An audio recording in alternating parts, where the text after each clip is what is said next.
Welcome to the Governance Podcast at the Center for the Study of Governance and Society at King's College London. My name is Irina Schneider, and I'm your host. Today, I'm really pleased to welcome Ilia Murtazashvili, who is an associate professor in the Graduate School of Public and International Affairs at the University of Pittsburgh. His research centers on property rights institutions, American political development, public administration in weakly institutionalized contexts, and fragile states. His latest paper is a joint project with Jennifer Murtazashvili on the causes of state predation, with particular emphasis on Afghanistan as a case study. Ilia, it's a pleasure to have you with us today. Thank you, Irina. It's great to be here. I really enjoyed the seminar we had yesterday. The group you got here at King's College is amazing. It's a wonderful political economy group, and I've already got a ton of insights for the paper that we're working on, and I look forward to integrating those comments in the days ahead, the weeks ahead. Excellent. It was a great seminar. I want to delve right into some of the comments that were made there, and I want to get you to open up about your argument. Mm-hmm. So, in the literature and political economy, there are two perspectives on the state. Mm-hmm. There's contract theory and predatory theory. Can you sum up what each of them is about? And which do you think better explains what we actually observe around the world? Sure. The contract theory emphasizes that individuals essentially contract with the government in order to exchange some of their liberties so that the government will provide public goods, things like contract enforcement, better regulation of financial markets, and in general, things that are going to improve social welfare. And that's the defining feature of a public good, is that it's something that is going to benefit everybody. And in general, we assume that those things are better provided by markets. And so the contract theory, when it comes down to it, is a perspective that the state exists in order to do what is in society's best interest. The contrasting predatory theory takes a different view of the state. It emphasizes that the state is not necessarily motivated by doing what's in society's best interest. And so it starts off, instead of thinking about a voluntary social contract, it thinks about the government as predator and citizens as prey. And so what the government is going to be more interested in typically is to acquire more revenue, to acquire more things that it wants. And these activities of the state are not necessarily going to be in the interest of society. So these are two very different perspectives. And while there's a vast literature on the state, we think it's useful to divide the literature up into these two perspectives, and we end up siding more with the predatory theory. Why is that? I think if you look at today's wealthy countries, you can make a case that much of what the government does benefit society. But if you look at most of the developing world, and in particular fragile states, the notion that the government does what's in society's best interest is questionable. And so we think that the predatory theory is much more useful to describe state behavior in most of the world, with the exception of perhaps the world's richest countries. At the same time, we think those wealthy countries, the governments in those states, still have a tendency toward predation. And so what separates those states from the rest of the world tend to be things like political constraints, limits on government. And so we think that the predatory theory is actually a useful model for understanding most state behavior, not just the wealthy states, but we want to add additional factors like political institutions to understand why some potentially predatory states choose to be developmental in some contexts. What do you think is missing from our available analytical frameworks? How can we improve the theory of state predation? I think the predatory theory is a useful framework for understanding the behavior of states, but existing versions of the predatory theory tend to focus on characteristics of assets that might explain the behavior of the state. And so some of those perspectives look at things like the appropriability and mobility of assets and argue that the reason why the state might expand its influence over things is because it can appropriate immobile assets. And we think that that aspect of the predatory theory is useful. It helps us understand why the state oftentimes asserts control over land and natural resources, but has a more challenging time asserting its control over things like human capital, which is more mobile and challenging to appropriate. But at the same time, the predatory theory benefits from the inclusion of what we think are four additional factors. And so one of those factors is the extent to which the state enjoys monopoly on coercion. And the reason why that's important is because when the government has an imperfect monopoly, it's going to think more in the short term rather than in the long term. And any government that is confronted with that instability, we would expect to have stronger incentives to engage in predatory behavior. A second factor, which I kind of alluded to earlier, is the structure of political institutions. So we certainly want to consider how political institutions might explain the incentives for the government to engage in predatory behavior. Now, what do we mean by political institutions? We mean things like separation of powers, political decentralization, or polycentrism, and those sorts of aspects of political institutions. A third factor is foreign intervention in a country. And with foreign intervention, we emphasize things like foreign aid, foreign military presence, and then you could also have direct foreign influence through colonialism. And so our idea is that when you have foreign intervention in a country, it can soften up the budget constraint that's facing the government, which means that a predatory state is going to have more ability to engage in predation because it might be supported by other foreign powers, and so we look at each of those factors, and then the fourth factor we look at is self-governance, which we argue provides, in many instances, limits on the predatory state. And so our theoretical argument can really be boiled down to we expect state predation, but we also want to look at the state's monopoly on coercion, political institutions, foreign intervention, and also think about self-governance. Your latest paper is about Afghanistan, a country that has seen little in the way of political or economic development, despite trillions of dollars of investment from the international community. Why do you think state building has failed there? I think the state building effort, in a general sense, was extremely ambitious, and the design of the Afghan state from the outset has been it's aspired to centralization. And I think when you try to create a highly centralized state in an environment where the state really has very few resources, very little ability to collect revenue, that's going to create some challenges. But beyond that ambitious scope, in terms of our framework, what we're looking at is a government that's created with designs for a lot of capacity, but there aren't too many political constraints on the Afghan state today. And so the state remains highly centralized, which from our perspective is a challenge, because that means where the state does assert some of its authority, oftentimes the Afghan state is going to be perceived as predatory. And so in some of our other work, we look at property rights institutions in Afghanistan. And so when thinking about things like property rights, Afghanistan is a country where most people don't have legal title. They believe they own land, but they don't have government titles to that land. Now, the argument is usually made that if you give people legal title, it's going to improve their incentives to invest in their land. It can provide the government with an opportunity to tax people's land.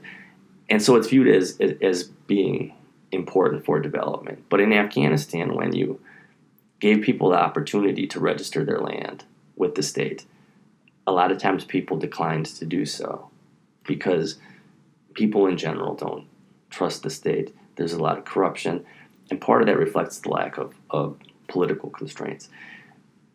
And so that's going to undermine prospects for effective state building. But you also have in Afghanistan today massive foreign intervention that isn't necessarily designed well.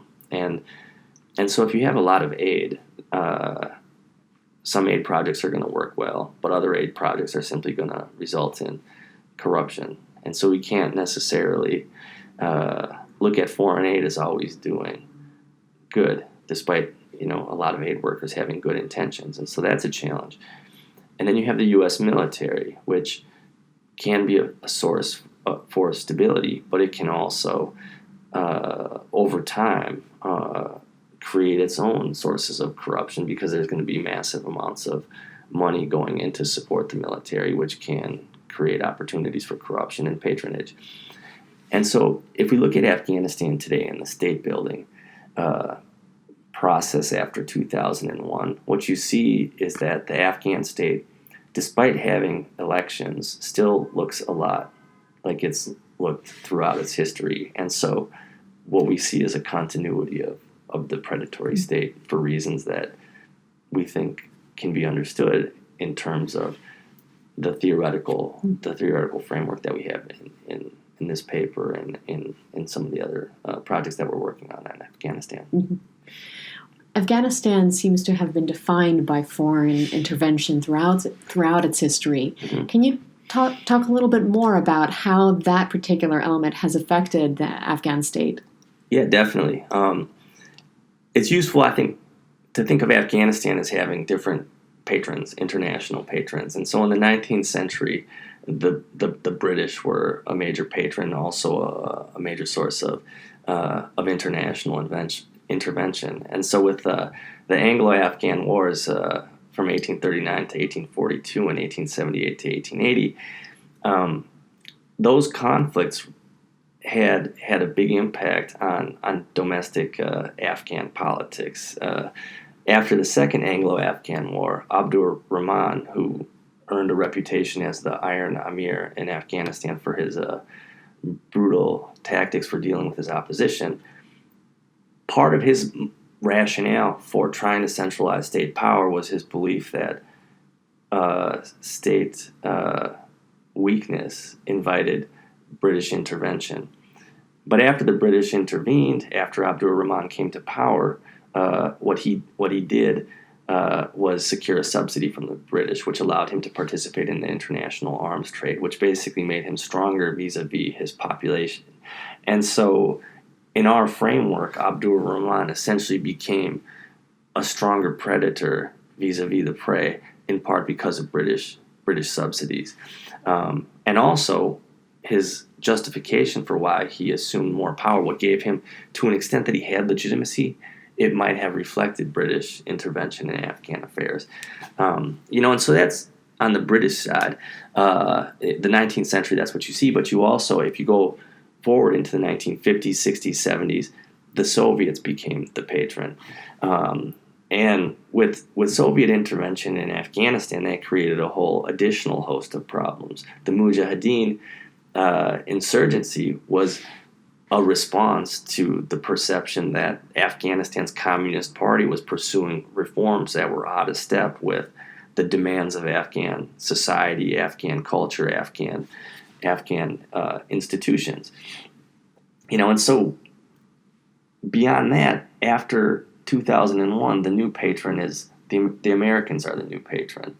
And so in Afghanistan, if you think about the history of patrons and those harmful consequences in terms of foreign intervention, there's a continuity there. The patron has changed, but the negative effects of foreign intervention have not. That's been a recurrent theme. And that kind of feeds together with domestic institutions to help us understand why you have really a continuity of state behavior that undermines welfare for society rather than enhancing it. How does the Afghan state actually prey on its citizens in this situation? So as a result of foreign aid, it doesn't actually collect a lot of tax revenue. So it would seem like there's not much to prey upon. What does predation actually look like in this case? Yeah, in the Afghan context, historically, as I mentioned, Abdur Rahman would prey on the population. He waged what he viewed as civil wars within his country, and so he subjugated tribal opposition. I mean, it's actually more accurate to say he bludgeoned them into submission. And so if we're looking to tie together foreign involvement and outcomes, historically you can do that, I think, in a pretty straightforward way. During Soviet times, the Afghan Communist Party, the People's Democratic Party of Afghanistan, was supported by the Soviet Union, and what they would typically do in terms of predation is go into communities and try to hurt or disappear or kill customary and tribal leaders in order to assert control. And so so you've had government activities. Predation has been oftentimes in a direct sense an effort to really harm the local population. And then today, after 2001, the government is not engaged in that type of predatory behavior, but you have other types of predation, things like land grabbing. So, when the government announces plans to recognize people's property rights, a lot of times what occurs is that that process of formalization ends up benefiting those who have close ties to the government. And so predation in Afghanistan is not about taxing people too much. A lot of times we might think of the predatory state as you increase tax rates. Abdur Rahman taxed everything that could be taxed, so he tried to do that. And today you don't have as much of a problem with really high taxes, but predation takes other forms: land grabbing, corruption. That's where you see that type of challenge with predation in the current context. You mentioned the importance of self-governance as a way of constraining state predation. What role does self-governance play in Afghanistan? Has customary law been important in counteracting state predation? Yes, so Afghanistan's structure of customary governance divides authority between village representatives, customary deliberative councils, and also religious authorities. And so that division of authority leads to, in many instances, effective governance locally. Now, customary governance cannot provide public goods on a grand scale, but it can provide a lot of public goods locally. It's where you go to resolve disputes. If people have a dispute, they generally don't want to go to the courts to try to resolve it, or to the government, because it's a longer, costlier process. And so usually people can govern their affairs locally. And so in looking at where you have quality governance in Afghanistan, it usually doesn't come through formal channels. A lot of times it comes through customary channels. And so one aspect of that is also going to be customary law. And so you have customary institutions that can be applied in different cases to resolve disputes.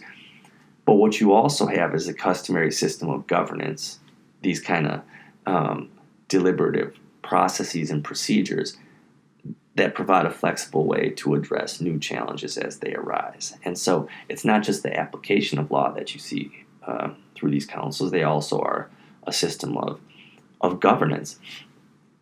And so in the Afghan context, if we're thinking about these customary systems of governance, what they do is they provide people with an opportunity to coordinate on the meaning of their rights vis-a-vis the state, on what the limits of the government are.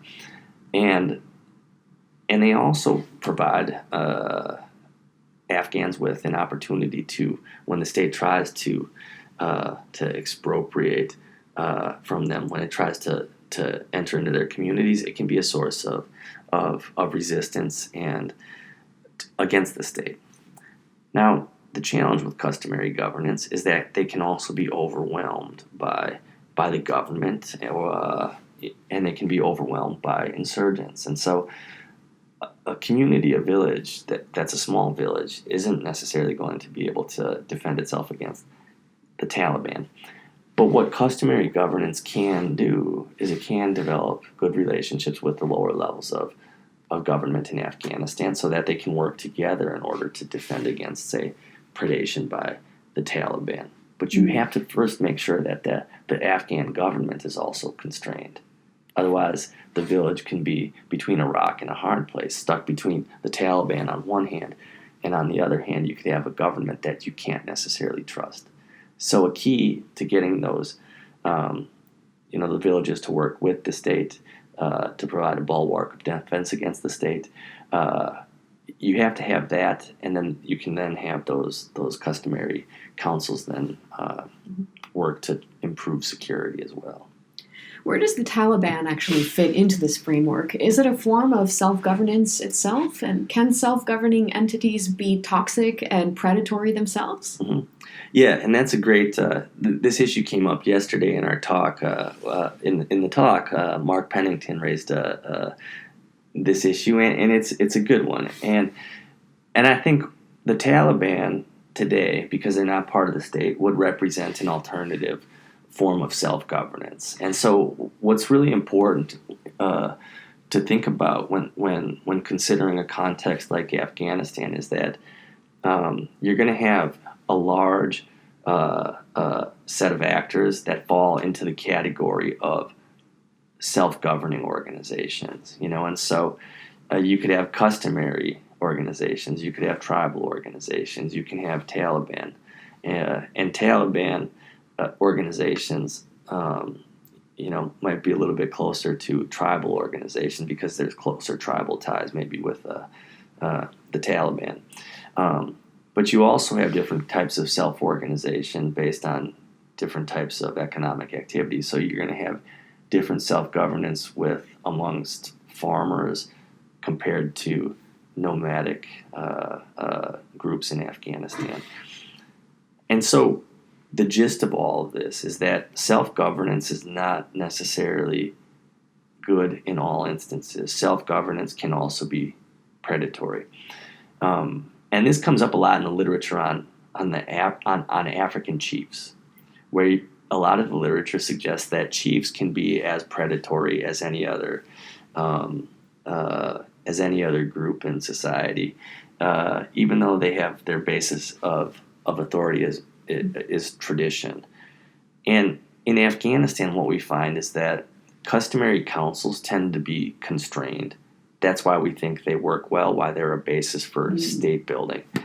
In other contexts, self-governance doesn't work well. And indeed, there's a large literature that suggests traditional orders are, in general, bad for development, to kind of simplify things. But that's the general idea. Mm-hmm. And indeed, there's a large, I was going to say literature, but there's a lot of policy in Afghanistan that is based on the presumption that the informal orders, even customary governance, which we generally are sympathetic to, which we think work well, that's very critical of those organizations. And so, in thinking about self-governance, our perception is that, and our evidence would suggest that that these things, they do work. The customary governance does work well in Afghanistan, and that the Taliban self-governing organizations, in some situations, they do provide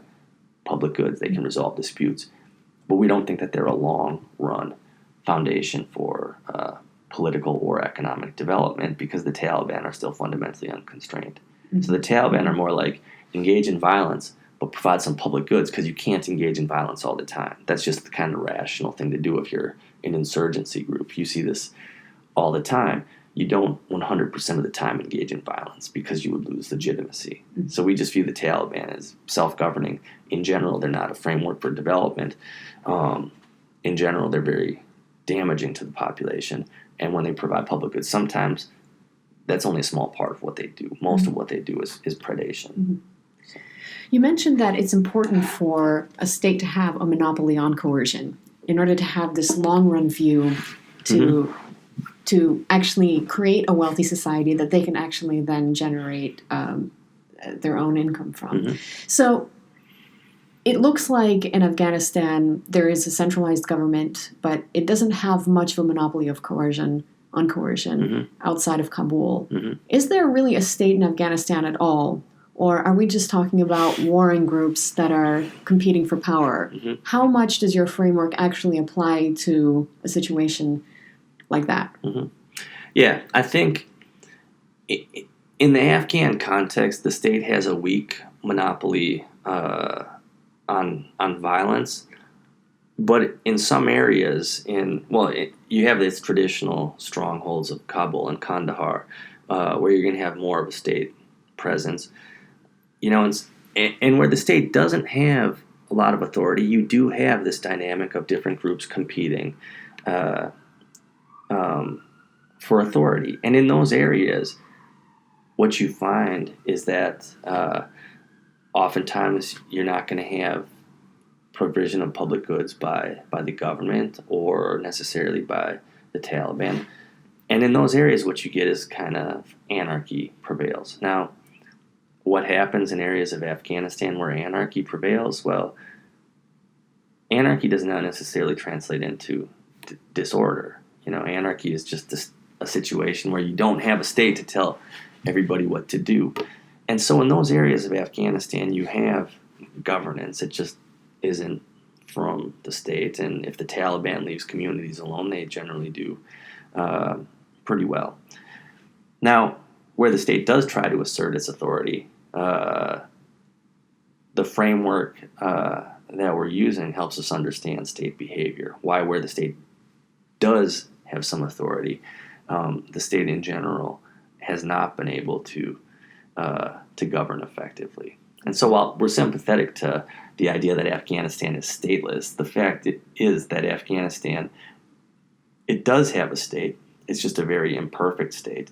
And in areas where you don't have a lot of state presence, then we really want to think carefully about self-governance. And so even in those areas, you might have statelessness, but it's important to not equate statelessness with disorder. Mm-hmm. Anarchy is something where you can have a good deal of order despite an absence of the state. Mm-hmm. I want to reiterate the 4 variables you mentioned that can help reduce state predation. So a strong monopoly on coercion, robust political institutions with checks and balances, the lack of foreign intervention, the presence of self-governing institutions. Mm-hmm. Do you think that, in principle, if Afghanistan were to implement all of these, if they built a strong federal government and maintained local customary traditions without undermining village leadership, and if they took away foreign assistance, do you think that would just actually help Afghanistan reverse course in its developmental trajectory? I think that would be a useful plan for thinking about how to organize your investment in state building. Whether or not the international community could actually accomplish that is obviously a huge challenge. Whether or not Afghan policymakers would want to do that is also a huge challenge. And so it's not just a matter of, the international community could suggest a plan that is more along those lines. But why would Afghan policymakers who, if power is currently centralized under the Afghan constitution, why would they just give up authority to local levels? Why would they support political decentralization? And that's really one of the challenges with formal polycentrism. It's that polycentrism is always a political choice. And you have to get, in most contexts that are centralized, you have to have some kind of a coalition or a pact between those who have power in the status quo about devolving or giving up some of that power. And so in Afghanistan, that kind of domestic institutional challenge is developing support for these types of changes. And then there's also just getting into the details of the Afghan state bureaucracy. It's easy to say, throw aid into Afghanistan. But reforming bureaucratic institutions is always challenging, and Afghan bureaucratic institutions are pretty persistent. The institutions that existed in the past continue to exist. They've been modified, but there's a lot of persistence there. Mm-hmm. And those types of challenges, getting into the institutional details, are, I think, tougher for state builders. You can create a constitution with all sorts of positive rights, and Afghanistan's constitution has all sorts of positive rights. But in terms of day-to-day administrative practice, that's not part of the constitution, and that's really what we should be focusing on, because really what determines whether or not Afghans view the state as non-predatory is whether or not the bureaucracy is different from what it's been in the past. The bureaucracy has to be something that delivers on public goods rather than basically creates headaches for people. And so I think what we have here in the research we're doing on Afghanistan is a framework, but the challenge is that a lot of policymakers, a lot of scholars believe that essentially in what we think is like a contract perspective on the state. The government provides public goods, and if you give it more capacity, it'll do good for society. And we think it's useful to think more about the state as predatory. And indeed, we think that's how most Afghans have experienced the state historically, has been a predatory state. And so when the state builders come in with this view of the state as providing public goods, people aren't necessarily going to perceive it as such. And so we think that state building would benefit from a reorientation of its perspective, and part of that begins with adopting a more predatory notion of the state, kind of thinking about the state from more of a essentially like a public choice perspective, where you look at the state as consisting of rational individuals who don't necessarily have the information to do what's in society's interest, nor the incentives, the institutional incentives to do so. And so you really want to create a set of institutions so that the government can acquire information to make better choices, but also create better institutions so that they have the incentives, if they have that good information, to act on it in ways that are in society's best interest. I think you're hitting on a really important point. To some degree, we know all of the variables that are correlated with good governance, particularly on the example of the developed world. But at the same time, looking at much of the developing world, we're stuck in transition, and there's actually no incentive for political actors to make the necessary steps and moves to actually relinquish their own power. Barry Weingast was in here a couple of weeks ago, and he said something interesting. He said, well, we've managed in the developed world to develop without really understanding why. And it looks like it's a bit of a conundrum for us in terms of studying development. Do you think that we have a decent theory of how we actually develop as societies? Do you think that there's anything that we can parse out of what we know about economic development in terms of an externally generalizable theory about political and economic transition? Or is economic development oftentimes really just mere historical accident? Can Afghanistan learn from other examples? Yeah, I mean, I think this is it's a fundamentally important question. Now, if we step back and say, well, what do we know about what drives development? Like, we know that institutions probably are the driving force behind economic growth and development. If you have good institutions, you're going to have better outcomes. And I think what Barry Weingast is getting at is that the origins of those institutions who has the good institutions, that's something we really just don't know that much about. And even if we, and so if we look at who developed institutions, how long it took, we're talking oftentimes centuries, right? I mean, you look at English economic history, right? When did property rights emerge in England? You know, you go back to the Magna Carta. You know, you look at the, the Glorious Revolution. Those are the formal institutional changes that we associated with more credible property rights. But the actual creation of private property rights were by people going out into new lands and enclosing it and working the land over a period of centuries. And so England has good property rights, in part, developed effective property rights because they emerged spontaneously. The United States, the historical accident is that the U.S. happened to acquire all of this land, which they could then reallocate for private use. And so the U.S. has good property institutions, but that also took the 19th century. There was a lot of conflict over property rights. And so the countries that ended up with the good institutions, a lot of it it took place over a very long time. And so now what we're trying to do is trying to create better institutions in places like Afghanistan. So you want to take private property rights and create them in Afghanistan through a formal legal process.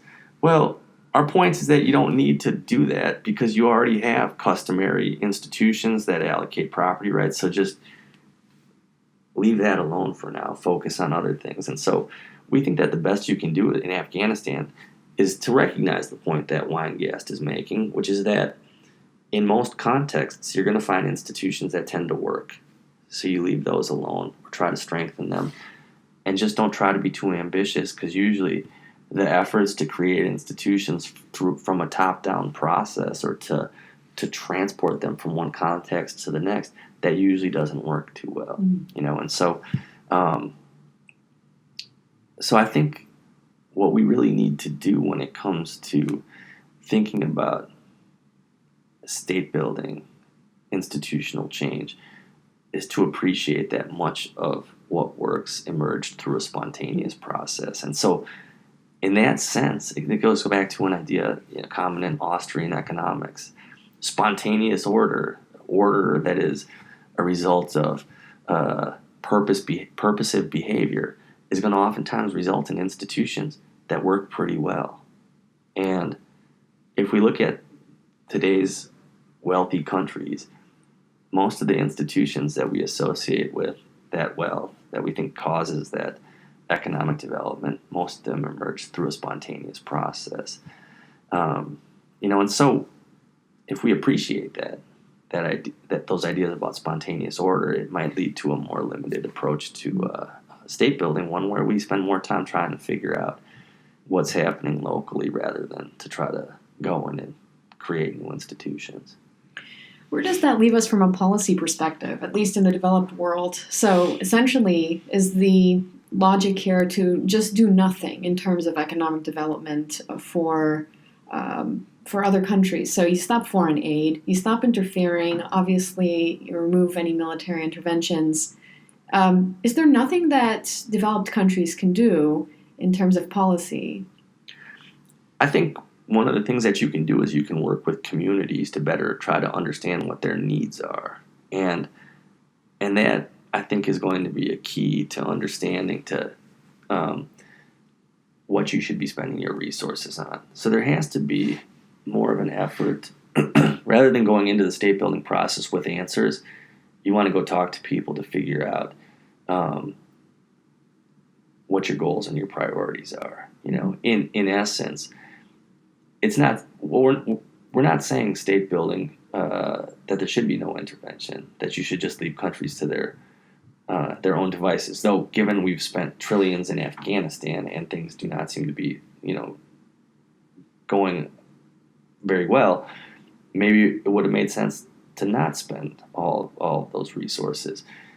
But we're not going to go that far and argue that you shouldn't try state building. It's just that state building should be much more limited in scope, and the investments in state building really should be based on much more interaction, much more integration of communities in the process. So bringing communities back into state building. And the reason why we think that that doesn't happen is because the international community tends to want to work with pre-existing power structures. Most of those power structures are at the national level. And so you kind of get a persistence of what we've seen in the past in a lot of these contexts, and that's the government is detached from society. So in essence, what you want to do is bring society back into the state building process. You know, you'll still need a state.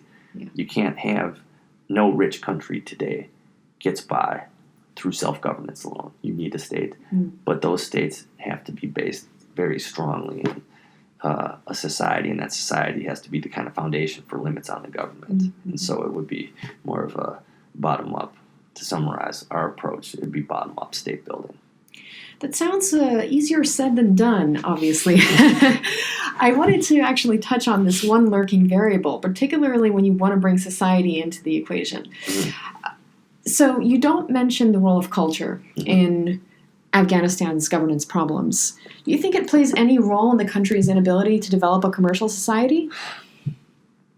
Our thoughts on culture in Afghanistan is that Afghan culture is actually very conducive to both democracy and to commercial society. The problem in Afghanistan for us is not culture, it's the state. The state and formal political institutions are what's holding Afghans back, not culture. And so, you know, for us, if you look at the structure of village governance in Afghanistan, it provides a forum for people to participate in decision making. And we view that as being, in a lot of ways, a good foundation for democracy. So we don't view democracy as something that cannot transplant to Afghanistan because of culture. We think Afghan culture is actually conducive towards democracy. And also, too, I think Afghan culture is, to an extent, individualistic in the sense that, for me, individualism is a belief that you can get by, not by yourself, but with your community. You don't need the state. And I think, like in the United States, traditionally, going back to Tocqueville, individualism in America meant we can do things without the government. And I think that actually characterizes Afghanistan. So just as the American culture is one of individualism, where you're going to have, I think, strong support for democratic institutions, I think Afghan culture is individualistic. People think they can get by without the state. And to me, that is actually a very strong foundation for democracy. The problem is that Afghan rulers have in general been predatory. And so Afghans might not trust the state, but I think they respect and believe in democracy. So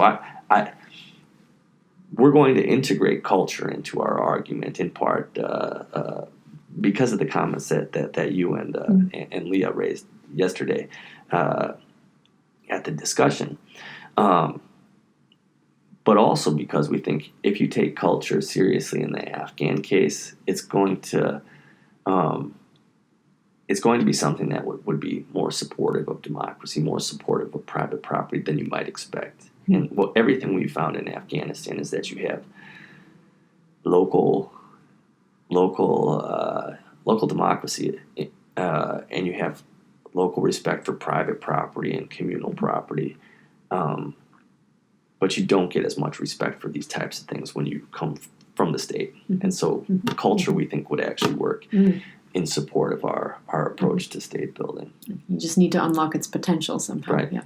You need to. Yeah. Exactly. You need to unlock allow those cultural characteristics of Afghanistan that could be a foundation for a more effective state. You need to provide a space for that culture to thrive, to make it become a foundation for governance, not to view it as an obstacle. You have a new project on the horizon that involves a comparison of governance institutions in the U.S., China, and Afghanistan. What are your hunches about what you're going to find in that comparison?